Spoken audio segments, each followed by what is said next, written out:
MS 9 yılı, Eylül ayı. Germanya'nın karanlık ormanlarında, yağmurun altında 20.000 kişilik bir Roma ordusu son yolculuğuna çıkıyordu. 3 gün sonra, dünyanın en güçlü imparatorluğu tarihinin en ağır darbelerinden birini alacaktı. Roma, İmparator Augustus yönetiminde zirvedeydi. Sınırlarını Ren Nehri'nden Elbe'ye kadar genişletmek, Germanya'yı bir Roma eyaleti haline getirmek istiyordu.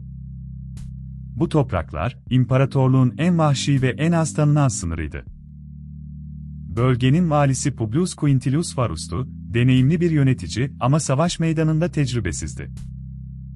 Germen kabilelerinin artık boyun eğdiğine inanıyor, onları Roma vatandaşlığına hazır barışçıl halklar sanıyordu. Bu güven, onun sonu olacaktı. Ama Varus'un en güvendiği danışmanı bir düşmandı. Arminius, Cherusci kabilesinin genç prensiydi, Roma'da yetişmiş, Roma ordusunda subaylık yapmış, hatta Roma vatandaşlığı almıştı. Gizlice, halkını Roma boyunduruğundan kurtarmak için bir ayaklanma örgütlüyordu. Yaz kampından Ren kıyısındaki kışlaya dönüş yolculuğu başladı. 17., 18. ve 19. lejyonlar, yardımcı birlikler, atlılar ve arkalarında uzayıp giden bir sivil kervanı ile birlikte 20.000 kişiyi aşan dev bir kafile ormana daldı. Arminius, Varus'a sahte bir isyan haberi getirdi, yakın bir bölgede küçük bir kabile ayaklanmıştı, hemen bastırılmalıydı. Kayınpederi Segestes onu uyardı, bir tuzak olduğunu söyledi. Ama Varus, en güvendiği adamına inanmayı seçti. Orwell, güzergahını değiştirip dar ve bilinmeyen ormanlık patikalara girdi. Yollar daraldı, bataklıklar çoğaldı, yağmur hiç dinmedi. Kafile kilometrelerce uzayan ince bir hatta dönüştü, savaş düzeni almak artık imkansızdı. Ve sonra saldırı başladı. Ağaçların arasından fırlayan mızraklar, çevredeki tepelerden yağan oklar. Germen savaşçıları, kendi topraklarını avuçlarının içi gibi tanıyorlardı, Roma askerleri ise dar patikalarda sıkışıp kalmıştı. İkinci gün, ordu Kalkriyese yakınlarındaki dar bir geçide sürüklendi. Germenler burada toprak bir set inşa etmişti, bir yanda bataklık, diğer yanda set, ortada ölümcül bir huni. Roma disiplini burada parçalanmaya başladı. Üçüncü gün geldiğinde, 3 lejyonun kalıntıları küçük bir açıklıkta sıkışmıştı. Kaçış yoktu. Varus, yenilginin kesinleştiğini gördüğünde, esir düşmektense kılıcına sarıldı ve kendini feda etti. 17., 18 ve 19. lejyonlar tarihten silindi. Kartal sancakları, Roma'nın en kutsal simgeleri, Germen ellerine geçti.